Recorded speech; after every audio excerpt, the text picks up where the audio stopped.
Hi,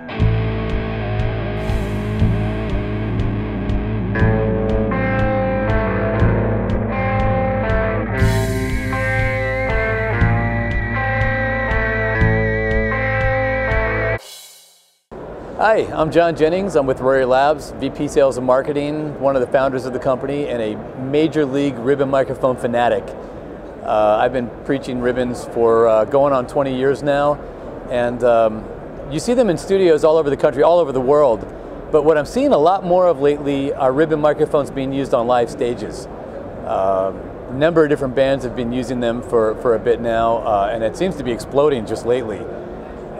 Ribbons are by nature figure of eight, and some engineers would think, well, you don't want a figure of eight mic on a stage, but if it's on a very loud guitar cabinet and you're fairly close mic'd, there's really nothing coming in the backside that's going to overwhelm the power coming out of the front.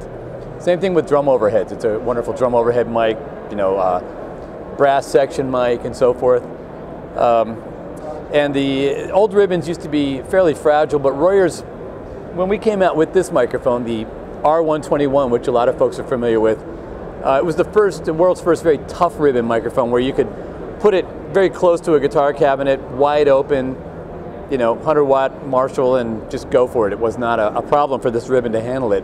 Ribbons don't like wind. You do have to be careful about wind. You could put it in front of Joe Perry's cabinet for a couple years and it's fine, but give it to a 2-year-old, that's cute, and you might want to send it in for a re-ribbon at that point.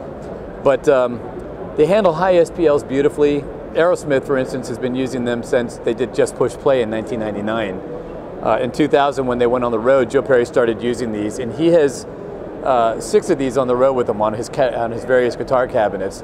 They've blown one ribbon in 6 years, and that mic, we found out later, had been knocked off a stand. So if you take good care of the mics, they'll last forever on the road. They do a really nice job. We have a live series with a thicker ribbon element that stands up even better on the road. See, a few other bands using the mics are Maroon 5. You'll see 121s on their guitar cabinets. And also this mic. It's called the R101. It's a sort of a less expensive version of the 121. Has the same ribbon and transformer. $500 less. It has a 3-layer windscreen system and a shock-mounted ribbon transducer, so it can stand up to the rigors of the road even better. And these sound fantastic on a guitar cab. You can blend it with a 121 or a 57 or whatever you'd like. Johnny Marr started using these on his Fender Deluxes a while ago, and you see him using these live all the time.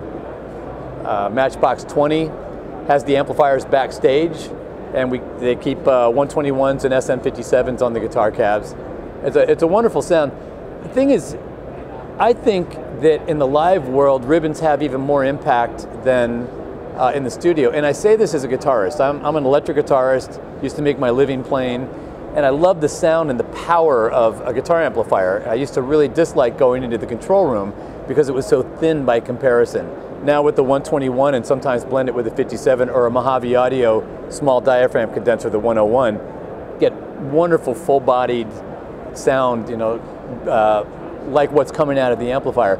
But in the live arena, where the high end of guitars and brass and things like that can really take your head off, and it's a problem, using ribbon microphones on stage is just remarkable. What that does for the power and the impact of what's coming out of your front of house system.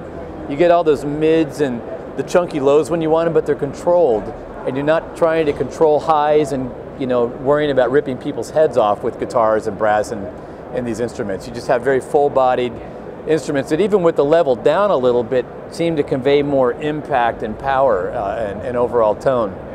It's a wonderful technology to take on the stage, and I hope you'll try it sometime.